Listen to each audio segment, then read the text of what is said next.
আমরা ইতিহাসের প্রথম ব্যাচ যাদের বেলায় কিনা ছিল না কোনো অটো পাস। ইভেন স্টুডেন্টরা আমরা কেউই জানতাম না অটো পাস জিনিসটা কি, অটো পাসের অটাও বুঝতাম না আমরা। এমনকি আমাদের বেলায় শুরু হয়েছিল ফার্স্ট জিএসসি অ্যান্ড পিএসসি, এবং আমি ফার্স্ট ডিভিশনে তখন পাশ করেছিলাম পিএসসি দিয়ে। আর আমাদের বেলায় শুরু হয়েছিল সৃজনশীল, প্রত্যেকটা সাবজেক্টে সৃজনশীল, এবং বের হয়েছিল বিভিন্ন রকম বই, লাইক আইসিটি, শারীরিক শিক্ষা এবং আরও অনেক রকম বই, যেগুলোর সাথে প্রথমেই আমরা পরিচিত হই। এমনকি আমাদের বেলায় অঙ্কেতেও ছিল অবজেক্টিভ। আমরাই নিয়ে এসেছিলাম প্রত্যেকটা বিভিন্ন রকম জিনিস যেগুলো বর্তমান শিক্ষার্থীরা পেয়েছে, কিন্তু তারপরও তারা চাচ্ছে অটো পাস। আমাদের বেলায় শুরু হয়েছিল অনেক বেশি হার্ড প্রশ্ন এবং সময় ছিল খুবই কম। আমরা তখন অটো পাস চাইনি, অটো পাসের দাবিতে রাস্তায়ও নামিনি, বরং আমাদের টিচার্সরা আমাদের এত পরিমাণ আদর করতো, ভালোবাসতো, এবং আমাদের মন থেকেও তাদের জন্য শ্রদ্ধা, ভক্তি এবং রেসপেক্টটা আসতো। আমরা কখনোই কোনো শিক্ষার্থীকে ছোট করে কটু করে কথা বলিনি, বরং আমাদেরকে শিক্ষার্থীরা এত পরিমাণ ভালোবাসতো, সাপোর্ট করতো সব বিষয়ে, যেটা আমার মনে হয় না বর্তমান শিক্ষার্থীদের করে বা করবে। কারণ বর্তমান শিক্ষার্থীরা চায় যে কোনো টিচার্স যদি একটু উচ্চস্বরে কথা বলে তাকেই হচ্ছে পদত্যাগ করাচ্ছে। মানে স্টুডেন্ট বর্তমানে পাওয়ারটা কত, কারণ তারা অটো পাস। অ্যান্ড এই অটো পাসটা কিন্তু এনেছিল আমাদের এক্স মাননীয় প্রধানমন্ত্রী শেখ হাসিনা।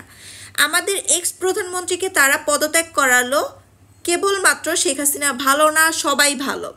এখন আমার কথা হচ্ছে, আপনি যে অটো পাস চাচ্ছেন কিংবা আপনারা যে বর্তমান শেখ হাসিনার পথে হাঁটছেন, এটা কি আসলে আদৌ সঠিক? বা আপনাদের তো বিন্দু মাত্র একটু হলেও ভেতরটা নাড়া দিয়ে ওঠার কথা যে আমরা যার পদত্যাগ চাইলাম তার দেখানোই পথে কেন আমরা চলছি। এই দুনিয়াতে বাংলাদেশে অনেক সরকার আসবে ভবিষ্যতেও, কিন্তু দিন শেষে তার শেখ হাসিনার পথেই হাঁটতে হবে, এটা সঠিক। অ্যান্ড শেখ হাসিনার পথে হাঁটা ছাড়া কেউই উন্নতি করতে পারবে না। শেখ হাসিনা যা যা করেছে সব কিছুই করার ট্রাই করবে, কিন্তু কেউ শেখ হাসিনাকে বাদ দিয়ে টপকিয়ে উপরে উঠতে পারবে না। তার সব থেকে বড় প্রমাণ হচ্ছে এই যে অটো পাস, অটো সব কিছু চাওয়ার আবেদন।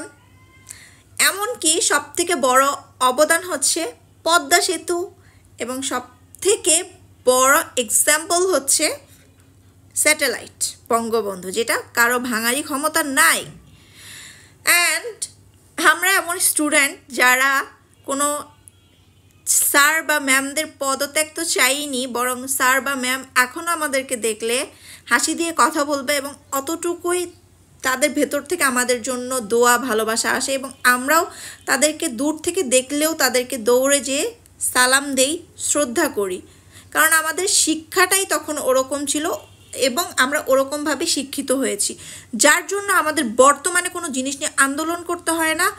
এমনকি বর্তমান কোনো পরিস্থিতির জন্য আমরা ছোট ছোট মানুষ হয়ে বড় বড় যারা আমাদেরকে নিজেদেরকে হাতে কলমে ধরে শেখাচ্ছে, আমরা শিক্ষার্থী, আমরা যাদের জন্য পাস করতে পারছি, আমরা যাদের জন্য শিক্ষা অর্জন করতে পারছি, তাদেরকে আমরা কোনোভাবেই ছোট হতে দিতে পারি না, বা চাইলেও আমরা এটা করা যায় না।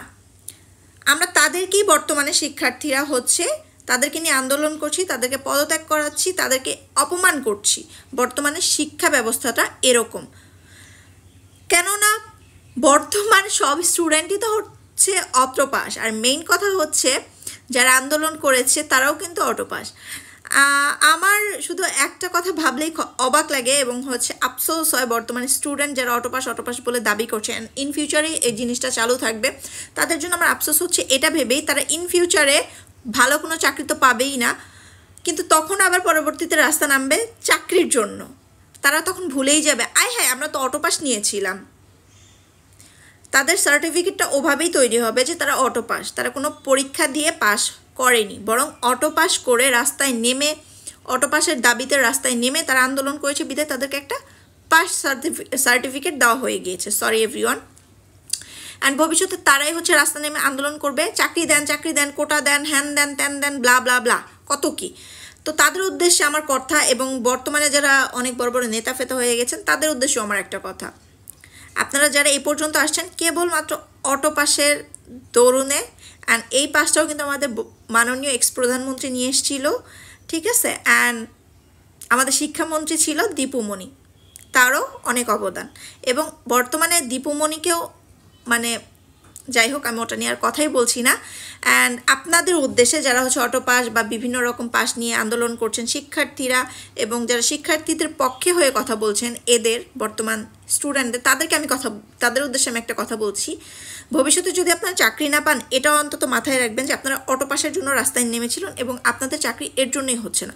তবে হ্যাঁ, আপনারা চাকরির থেকেও অনেক বড় কিছু পেতে পারেন যদি আপনারা বর্তমানে যারা নেতাফেতা হয়ে গেছে তাদের দেখানো পথে চলেন। তারা কিভাবে হচ্ছে মুক্তিযোদ্ধা যারা 9 মাস দেশে যুদ্ধ করে আমাদের বাংলাদেশের ভাষাকে ছিনিয়ে এনেছে, তাদের বিরুদ্ধে দাঁড়িয়েছিল। কেন তারা কোটা পেয়েছে, এত কোটা কেন তারা পাবে, তাদের বিরুদ্ধে দাঁড়িয়ে তারা বর্তমানে স্টুডেন্টরাই কিন্তু হয়ে গেছে কোনো কোটা ছাড়া, মেধা ছাড়াই চাকরির জন্য হচ্ছে তারা রাস্তায় আন্দোলন করলো, কিন্তু সেই মেধা ছাড়াই হয়ে গেল এক একজন উপদেষ্টা, বড় বড় পদে যোগদান করলো। সো আপনাদেরকেও বলবো যারা অটো পাস নিলেন এবং হচ্ছে যারা হচ্ছে ভবিষ্যতে রাস্তায় নামবেন কোটার জন্য, এমনকি হচ্ছে মানে কোটা মিন্স চাকরির জন্য, তাদেরকে বলবো আপনারা অযথাই ওই স্লোগানটা দিবেন না চাকরি দেন চাকরি দেন, বরঞ্চ আপনারা রাস্তায় নেমে আপনাদের বর্তমান উপদেষ্টা সবার চলা পথে চলবেন, দেখবেন আপনারাও হয়ে যাবেন এক একজন নেতা এবং বর্তমান সরকারও হয়ে যাবে